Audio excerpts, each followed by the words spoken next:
Hey guys, Dave from Nerdarchy, 4 nerds, by nerds, hang out with this nerd. Ted.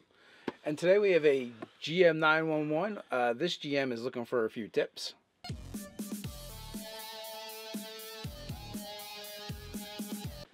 Hey guys, jump down to the description below where you can sign up for Nerdarchy the newsletter, get weekly gaming tips, as well as learn how to game with us. So we have another GM 911, and usually I put these down in the description below, but because this came in on Facebook, it might not end up down there. That is a horrible way to send GM 911s to us, by the way.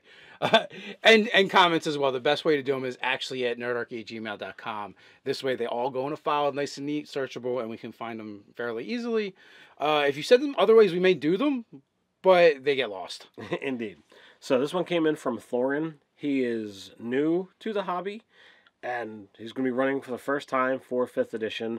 And his question is, what should I be expecting from 5th edition characters? And do you have any broad general tips for running 5e? Yeah. Well, he might actually be new to the hobby. He might just be new to 5e because you can't see the rest of the message. Well, that's true. That's true. I literally just screenshot these and put them somewhere so we can get to them. But yeah, he wanted some general tips and some ideas and like. So I just shot him a quick reply, but ultimately I think people think about it way too much, and every contingency plan that you put in place, your players is going to thwart anyway. So with 5th edition, it's a pretty easy flow, pretty easy rule set. So I would put rules as your back burner and try to come up with a more enjoyable story, a more interactive sequence of events that are going to really get the players immersed in the game. Yeah, at the end of the day, right? So here's the thing that I feel like GMs are always worried about, and that is, am I challenging my players enough with my monsters? Is my monster too tough for the players? Well, here's what you do. One, you can abdicate on the fly and make your monsters weaker if you need to, if you feel that's necessary. Or you could literally just you tell your players, you're losing, you could run away, right? So they always have the option of retreating. No one has to fight to the death. And that kind of goes for your monsters as well.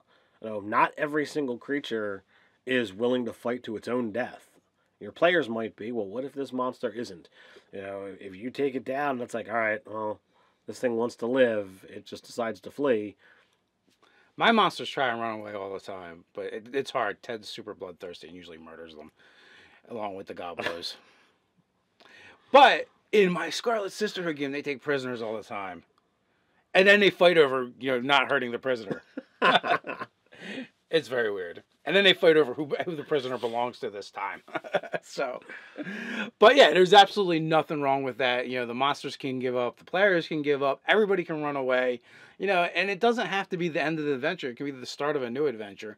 And the other thing too, I find really weird is when GMs are they get super upset if the encounter's too easy for their players. So what? You got a whole book full of monsters, right? You got several books of monsters at this point, really, that you can just, you get another shot. I threw out monsters and I wanted them to be more challenging than they were. And so, because what happened was, my players basically made it rain choker bits all over the place, which made me sad as a GM, but I didn't do anything to stop them from doing it.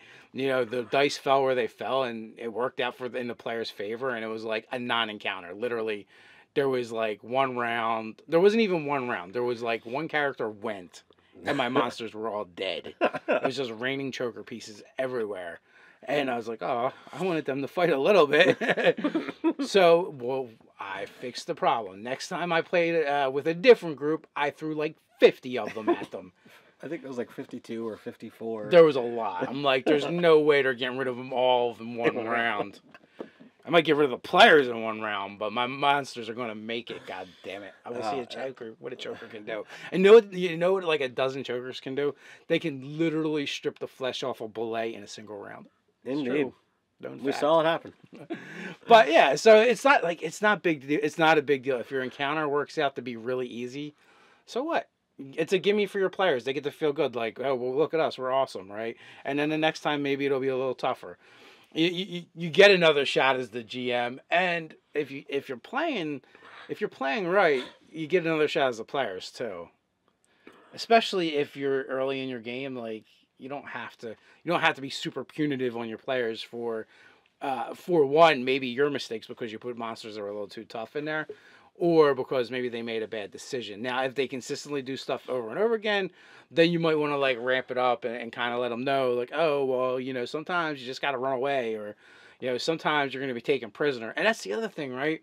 The rule is in fifth edition that like you don't have to do anything extra to do non-lethal damage. So that last shot that drops them could literally just be non-lethal.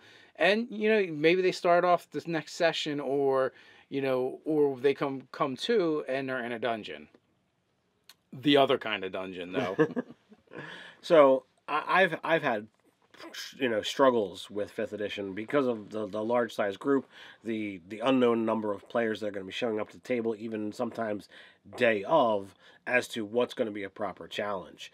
And I've grabbed a couple tips that I try and do on occasion to make sure that I am putting forth the kind of effort, because there's some times where I've made something too challenging. Early on in the game, before we actually had the DMG, I actually killed one of the players in the game. Oops. And part of that was because of my misinterpretation of the challenge system, and as well as the party didn't realize the importance of everyone having a healer's kit on them. Like that's a big thing for every single player character that I make. Always have to have one. End of story. They cost like 10 gold, can save 10 characters' lives. Have one. But beyond that, it was a matter of, okay, well, I throw out a challenge, and there's a lot of characters at the table. If I roll poorly on initiative, it is entirely possible, like the Choker encounter, where players just mop the floor with the monsters before I have a chance to go. So, what can you do about that? Number one, you have monsters come in waves. So if you know that at initiative 13 your monsters are going to go, well, by the time that initiative counter happens, all your monsters are dead. Well, what about wave 2 that comes in? They get to go. They appear or they come out of hiding, however you want to have it happen, but they get to go. They get to cause some damage. They get to stir up some trouble before the players have a chance to actually go and hurt them. So having multi-phase combat is a way to allow that to happen, allow for things to happen in your game to make it more challenging without those monsters being threatened before they have a chance to, before they have a chance to actually act.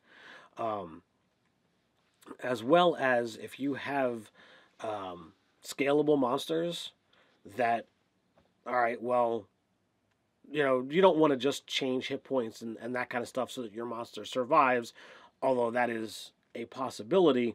If you have monsters that, oh, well, this looks like a regular kobold, but it's really a veteran, or this is really an orc, but, you've got the stats of a, war chief or whatever have you, you've got monsters that are a little bit beefier that have the ability to keep that fight going for longer.